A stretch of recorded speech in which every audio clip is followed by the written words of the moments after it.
বড় কল্পনা এখন আমার কাছে প্রাথমিক একটা পরিকল্পনা, যেটা বললাম আপনাকে, একটা শিক্ষা প্রতিষ্ঠানে তাদের হামলার পরিকল্পনা ছিল। যদি আমরা গ্রেপ্তার করতে না পারতাম তাহলে এরকম একটা কাজ তারা করতো, মিডিয়া ফোকাস পাওয়ার জন্য মেইনলি। তাদের বিষয়টা ছিল মিডিয়াকে একটু ফোকাসড হওয়ার জন্য, এবং তারা যে কাজগুলো করছে এবং এটা আন্তর্জাতিকভাবে যাতে বাংলাদেশের মাঝে, যে বাংলাদেশে বললাম, যে কথা বললাম যে এই জনগোষ্ঠী নিরাপদ নয়, এইটা প্রমাণ করার জন্য। এখানে একটা কথা বলে রাখা ভালো, দেখেন এই তদন্ত যেটা আমরা পেলাম, যে এখানে কিন্তু কোনো বিশেষ জনগোষ্ঠী এই প্যাকেজের মধ্যে না, হিন্দু মুসলিম বৌদ্ধ সবাই রয়েছে, এবং তারা একটা সাধারণ একটা জনগোষ্ঠীর উপর আক্রমণটা চালাচ্ছে। এটা বাংলাদেশের মানুষের চিন্তার প্রতিফলন কিন্তু না, যে বাংলাদেশের মানুষ মুসলমান মানুষ হিন্দুদের উপর আক্রমণ করছে, বিষয়টা মোটেও না। এই 16-17 জন লোকের একটা প্যাকেজ, তারা এই কার্যক্রম পরিচালনা করছে, অথচ আমাদের সবাইকে ব্লেম দিতে হচ্ছে যে আমরা বোধহয় হিন্দু গোষ্ঠীর উপর আমরা চড়া হচ্ছে, কিন্তু বাস্তবতা সেটা নয়। 16-17 জন লোকের একটা প্ল্যান, কিন্তু এটা আমাদের আন্তর্জাতিকভাবে মনে হবে যে বাংলাদেশের মানুষ বোধহয় হিন্দুদের উপর চড়া হয়। বাস্তবতা কিন্তু সেটা নয়, সেটা আমাদের তদন্তে এখন কিন্তু আসছে। 18 ডিসেম্বর বড়ুয়াপাড়া,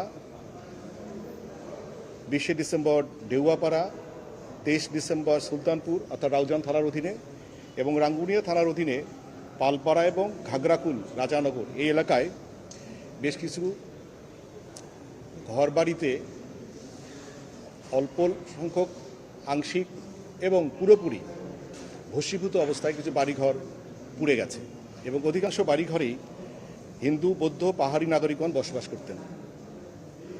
এই ঘটনাটি অত্যন্ত বিব্রতকর পরিস্থিতির সৃষ্টি হয়, এবং আমাদের মনে হয় যে এই ঘটনার পিছনে এমন কোনো গোষ্ঠী রয়েছে যারা, বিশেষ করে এই 3 জনগোষ্ঠী, তারা যেন বাংলাদেশের একটা অপ্রীতিকর অবস্থায় আছে বলে প্রমাণ করার চেষ্টা করা যায়। এই কার্যক্রমের সাথে যারা সক্রিয় রয়েছেন এই কাজগুলো অপরাধ করবার জন্য, তারা এই বিষয়ে কাজ করছেন বলে আমাদের কাছে প্রাথমিকভাবে মনে হয়। সেই সুবাদে আমরা তদন্ত কার্যক্রম শুরু করি, এবং রহস্য উদ্ঘাটনে চট্টগ্রাম জেলা পুলিশ, বিশেষ করে গোয়েন্দা পুলিশ, ব্যাপক তদন্ত কার্যক্রম শুরু করে। রহস্য উদ্ঘাটন, জড়িতদের গ্রেপ্তারের লক্ষ্যে তদন্ত প্রাপ্তি তথ্য উপাত্ত, প্রযুক্তিগত বিশ্লেষণ এবং স্বাক্ষর প্রমাণের ভিত্তিতে গত 2 তারিখ অর্থাৎ এই মাসের 2 তারিখে রাঙ্গামাটি জেলা থেকে এক ব্যক্তিকে গ্রেপ্তার করা হয়। গ্রেপ্তারের সময় তার বসতবাড়ি হতে 3টি খালি প্লাস্টিকের বস্তা উদ্ধার করা হয়, যা ঘটনাগুলো থেকে উদ্ধারকৃত বস্তার সাথে সাদৃশ্যপূর্ণ। এ ঘটনায় আরও 7 জনকে গ্রেপ্তার করা হয়। 5টি ঘটনার 4টিতে হিন্দু বৌদ্ধ এবং পাহাড়ি জনগোষ্ঠী বা পরিবার, এবং একটি মুসলমান পরিবার এর বাড়িঘর ক্ষতিগ্রস্ত হয়। এর মধ্যে 3টি ঘটনায় আগুন ধরানোর চেষ্টা, আর 2টি পুরোপুরি ভস্মীভূত হয়। ঘটনাস্থল থেকে যে ব্যানার এবং বিভিন্ন রকমের সামগ্রী উদ্ধার করা হয়, তাতে বিভিন্ন সময় কোনো ব্যক্তি, তার ফোন নাম্বার, রাজনৈতিক ব্যক্তিদের নাম, তাদের কার্যক্রম, এবং পুলিশ সদস্য যারা রয়েছে, বিশেষ করে চট্টগ্রাম জেলা পুলিশের ঊর্ধ্বতন কর্মকর্তা যারা রয়েছেন, তাদের সম্পর্কে নানান রকমের বক্তব্য প্রচার করা হয়, এবং এক ধরনের চ্যালেঞ্জ প্রকাশ করা হয় যে এই ঘটনাগুলো উদ্ধার করতে আমরা ব্যর্থ হব, এবং তারা ভবিষ্যতে আরও কিছু কার্যক্রম করবে বলে আমাদেরকে অনেকটা চ্যালেঞ্জ ছুড়ে দেয়,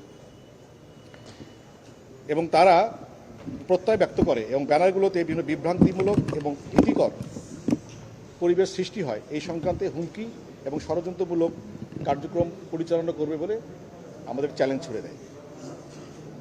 তো এই ঘটনায় বসবাসকারী যারা রয়েছেন তাদের সকল ব্যক্তিদের শনাক্ত আমরা করেছি, যারা ক্ষতিগ্রস্ত হয়েছেন তাদের আমরা কোনো ক্ষেত্রে এবং অধিকাংশ সময় তাদের ঘটনাস্থলগুলো পরিদর্শন করেছি, এবং তাদের স্বাক্ষর প্রমাণ নেওয়ার আমরা চেষ্টা করেছি।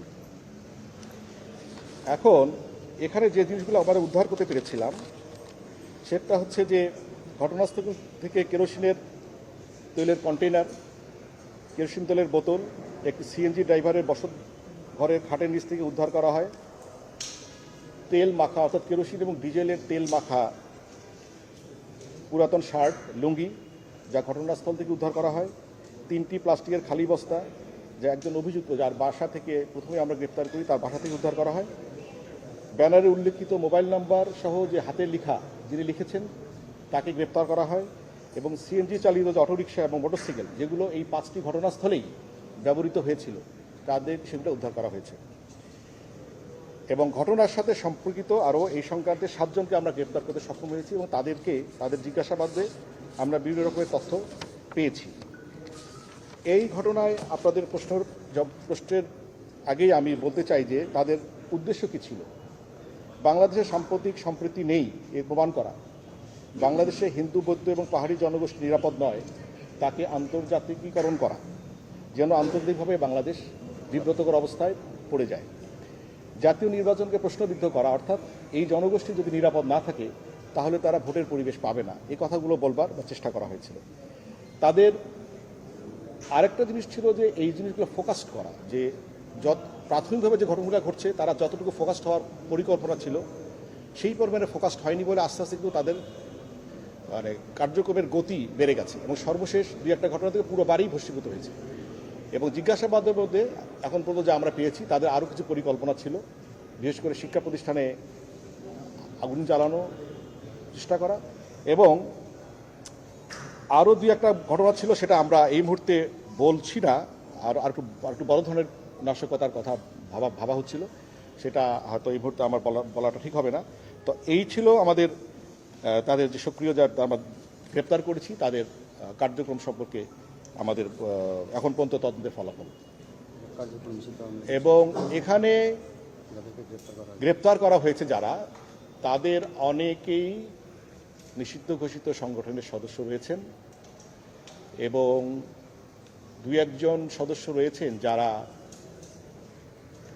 ভাবছেন যে এই কার্যক্রমগুলো করার মাধ্যমে যদি বিব্রতকর পরিস্থিতি সৃষ্টি হয় তাহলে তাদের অনেক নেতা নেত্রী দেশে ফিরে আসার সুযোগ পাবেন, সুন্দর পরিবেশ সৃষ্টি হবে, তাদের অনুকূল পরিবেশ সৃষ্টি হবে এবং তাদের যে কিছু নেতাকর্মী জেলে রয়েছে তাদের বেরোনোর পথ সুগম হবে, এই ভাবনাও রয়েছে।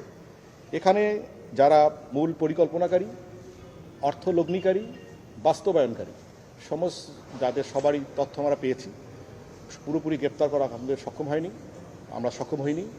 আর তদন্তের স্বার্থে আমি নামগুলো আপনাদের কাছে প্রকাশ করতে চাচ্ছি না এই মুহূর্তে, এবং তদন্তের মাধ্যমে আমরা মনে করি পুরো বিষয়টা বের হয়ে আসবে এবং আশা করি এই ঘটনা বের হয়ে আসলে এরকম ঘটনাগুলো আর এই এলাকায় ঘটবে না। ধন্যবাদ আমার পক্ষ থেকে। ব্যক্তিদের নাম বলাটা ঠিক না, এই জন্য আমি সংগঠন তো আপনারা নিজেরা জানেন সংগঠন কারা, আমি আসলে এই লেভেল থেকে আপনারা নিজেরাও জানেন সংগঠন নিষিদ্ধ ঘোষিত সংগঠন কারা রয়েছে, তাদের সদস্যরা রয়েছেন। এই ঘটনায় যে সম্পৃক্ত যে ব্যক্তি রয়েছেন তিনি এক্ষেত্রে কনফেশনাল স্টেটমেন্ট দিয়েছেন, অর্থাৎ ম্যাজিস্ট্রেটের কাছে তার জবানবন্দি দিয়েছেন। জবানবন্দির সমস্ত বিষয়টা বিধৃত হয়েছে। আমাদের এই যারা 7 জন যদি গ্রেপ্তার করা হয়েছে, গ্রেপ্তারদের মধ্যে 2-3 জন রয়েছে, আর বাকি যারা রয়েছে পরিকল্পনা অর্থলগ্নিকারী, তারা সেই সংগঠনের সদস্য বলছে।